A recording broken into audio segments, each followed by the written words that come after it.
So when we talk about switch mode power supply, basically it is a device that converts AC or DC signal into regulated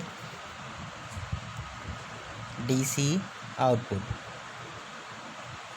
So here when we talk about switch mode power supply, basically use it to convert AC or DC signal into a regulated DC output, and this device that functions at high fixed frequency.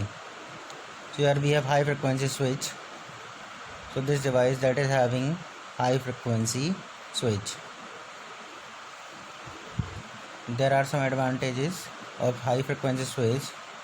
As if we have high frequency switch, size of component in electronic circuit will decrease. So this one is basic advantage. Even I have explained in linear and switch mode power supplies.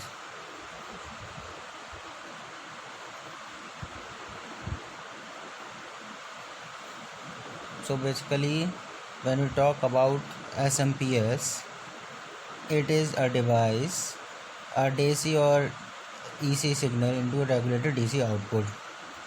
So basic block diagram it is showing here.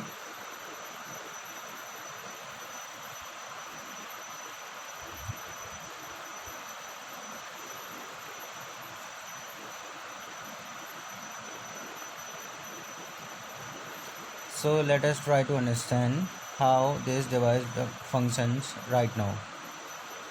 We have AC input, and that AC input that is being passing through rectifier circuit will be having DC output but that DC output is unregulated.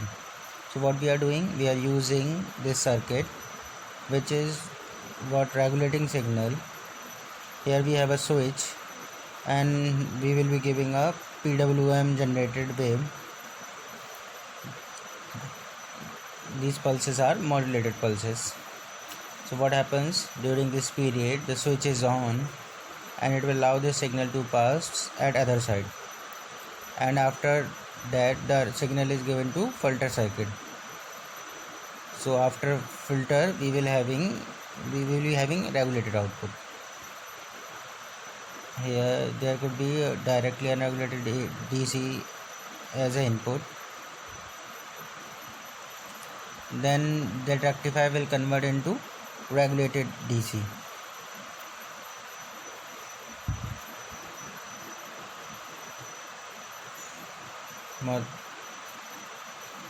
This is PWM modulator.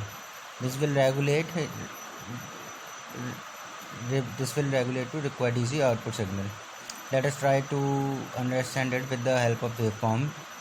Here we have output waveform, and this is what the reference voltage. Let us assume this is reference voltage V that is given to the switch. Now what happened is, if for this time period this is T on, and for other time period the switch is off. Ultimately what happens, for this amount of time period the switch is on, so we will be having output for this time period, and when the switch is off, the output will be 0. So that is how we have output based on pulse width modulated signal. As if we see, in this case the average DC output will be somewhere here.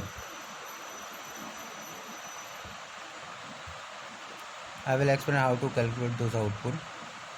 And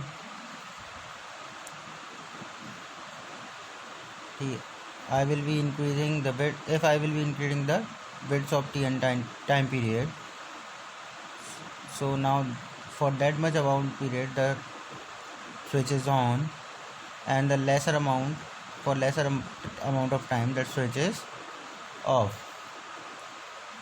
So I will be getting these pulses by using pulse width modulating generator. So the average DC output will be greater than the previous one, this one. Now my average DC output will be increased. So all I am doing is I am controlling T on time period by pulse width modulation, and T of time period. So in second case, all I have done is I have increased T on time period, and that I have increased average DC output. So this is how I am regulating output voltage, by regulating widths of pulse, and I am able to get regulated output. If I want more regulated DC output, then pulse width will be increased. We have to increase, so that to get more DC output.